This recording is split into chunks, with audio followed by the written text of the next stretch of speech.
Bernie told me something, I believed it because he never lied to me. He told me that when he got Oceans, Steve called the producers to try to get his role and even wanted to take less. Steve at one point was, uber successful, and then Bernie started to, because he didn't ever think he would get the opportunity he got. But once he did, America loved him, like we all kind of knew they would. And he decided to go a different way. And then stole everything Mark Curry had. Now Steve got a sitcom where he the principal, and he wear. 7 black comedians have recently spoken out about Steve Harvey's rise to fame, and the story is far from clean. According to them, Mark Curry insists Steve lifted parts of his material, while others allege that Harvey built his success on jokes, ideas, and opportunities taken from fellow comics, sometimes leaving their careers damaged in the process. This could be the real story hiding behind the polished image of America's beloved game show host. Back in the early 90s, both Mark Curry and Steve Harvey were grinding through the same comedy circuit. They were hustling for stage time in an industry that barely opened doors for black performers, fighting to get noticed in a world where the odds were stacked against them. I'm Mr. Hightower, the new music teacher. I'm here to see the... Mr. Cooper, coach, teacher, janitor, you're a real triple threat. Why are you on my material? Right. What's that about? And then, people want to jump up. Oh, he didn't know. He didn't steal your... So, yeah. Curry was the first to break through. In 1992, he landed his own ABC sitcom, Hanging with Mr. Cooper, a full 4 years before The Steve Harvey Show ever hit TV. The series ran for 5 strong seasons and turned Curry into a household name, playing a former NBA player who becomes a high school coach trying to guide his students while keeping his cool. Curry says he and Steve were genuinely close during those early days.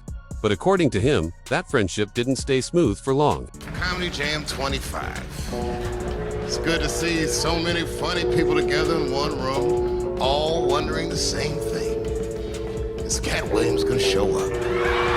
I'm nervous as hell right now. Bernie once told me something I never forgot, and I believed him, because he was never the type to lie. He said that when he landed his role in Oceans, Steve supposedly called the producers behind the scenes, trying to snatch that part for himself, even offering to take a smaller paycheck just to get in. Steve at one point was, uber successful, and then Bernie started to, because he didn't ever think he would get the opportunity he got. But once he did, America loved him, like we all kind of knew they would.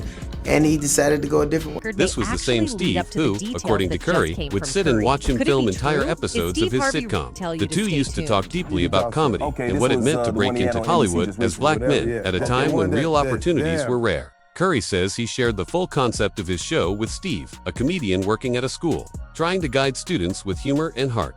And this wasn't just light conversation. They supposedly discussed characters, story arcs, and how to make school life feel funny without coming across as corny.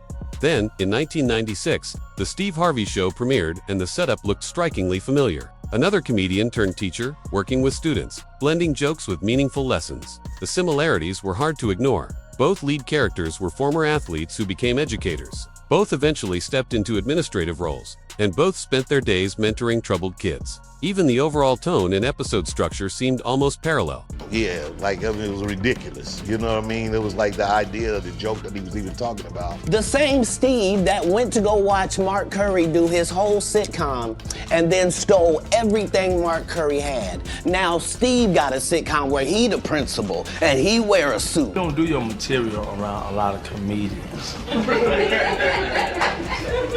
That's like stealing in front of the police. We've been friends for 30 years, man. Oh, wow. 30 years.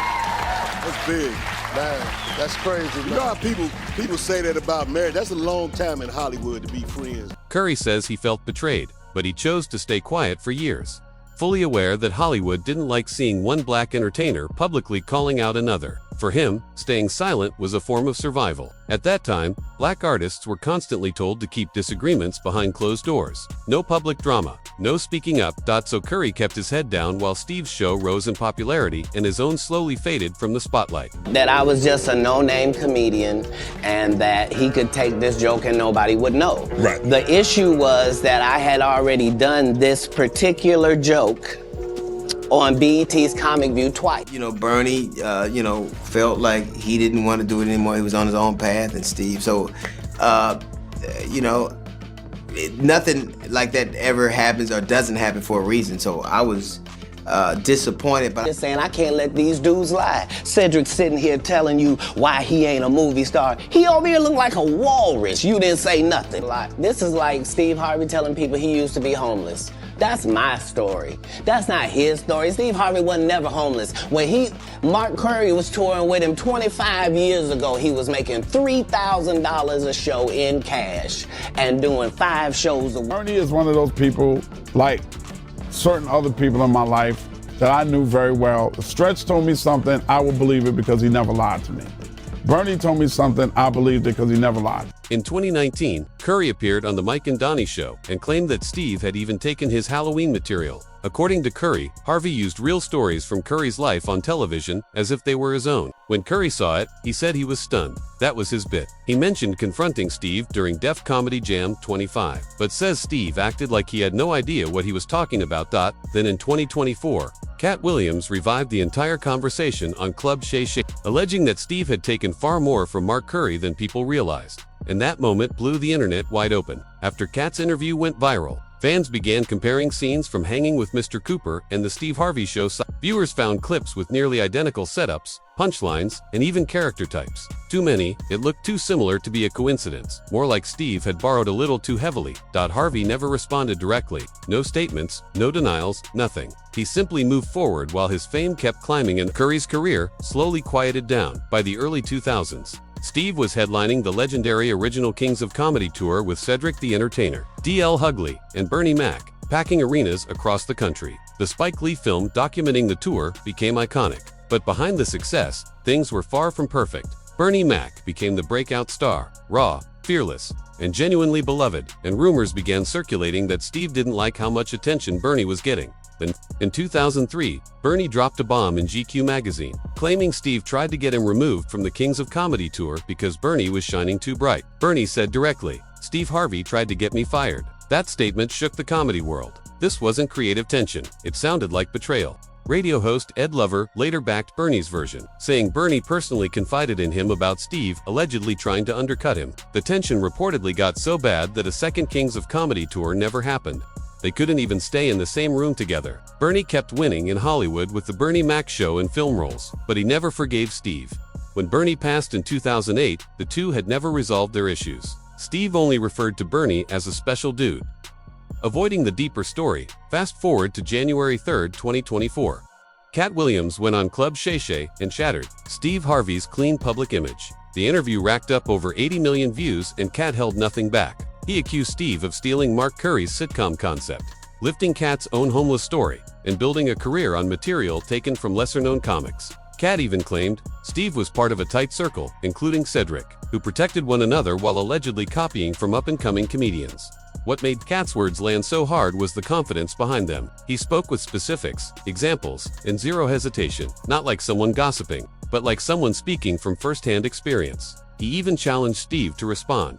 After the interview, the comedy world caught fire. Some said Katt was just being petty, but others, including Mark Curry and Godfrey, backed Katt completely and shared their own stories. Suddenly, the conversation shifted to loyalty, integrity, and accountability within comedy. Katt's timing was perfect. His career was stable, his fanbase massive. Nobody could silence him anymore. And overnight, Steve Harvey went from America's favorite TV uncle to one of the most questioned figures in comedy. Then Godfrey spoke up, adding even more fuel. He claimed Steve's alleged joke stealing wasn't accidental, it was strategic. According to Godfrey, Harvey would watch young comics tear down the house, memorize their strongest bits, and then perform similar material on major platforms long before those smaller comics had a chance to be discovered. Godfrey didn't sugarcoat a thing. Godfrey said Steve would sometimes show up at comedy clubs, quietly sitting in the back and watching every performance. Later, he claimed, the same jokes would appear in Harvey's Showtime at the Apollo or HBO specials. As Godfrey put it, "You're a nobody. He's Steve Harvey." According to Godfrey, within the comedy world, Steve had a tough reputation. Emerging comics were reportedly warned not to perform their best material if Steve was in the audience, and those who challenged him risked being blackballed. Godfrey described this pattern as intentional, part of Harvey's strategy. He would allegedly spot talented comics with little clout, borrow their material, and present it as his own on larger stages. What made Godfrey's account particularly striking was that he had nothing to gain from speaking up. He wasn't close to Katt Williams or Mark Curry. He was simply confirming what many in the comedy scene had whispered for years. Naturally, people began asking how Steve could allegedly get away with this for so long, and why the industry seemed to protect him. D.L. Hughley found himself in a difficult position. As one of the original kings of comedy, alongside Steve, Bernie, and Cedric, he knew the backstage tensions firsthand. But publicly taking sides could have jeopardized his own career. After Katt's viral interview, D.L. tried to stay neutral in podcasts, admitting that the beef between Bernie and Steve was real, serious enough to halt a second tour without directly calling Steve out. He noted that Bernie felt strongly about certain issues, and Steve did too, but they simply couldn't reconcile. D.L. also spoke highly of Bernie's honesty and integrity, subtly suggesting that Bernie wasn't the type to fabricate stories. He emphasized just how deeply Bernie had been hurt by whatever occurred with Steve pain that lasted until Bernie's death in 2008. D.L.'s careful and measured tone seemed to confirm more than it denied. By acknowledging that the conflict ended the Kings of Comedy tour, he indirectly admitted the dispute was serious enough to break that bond.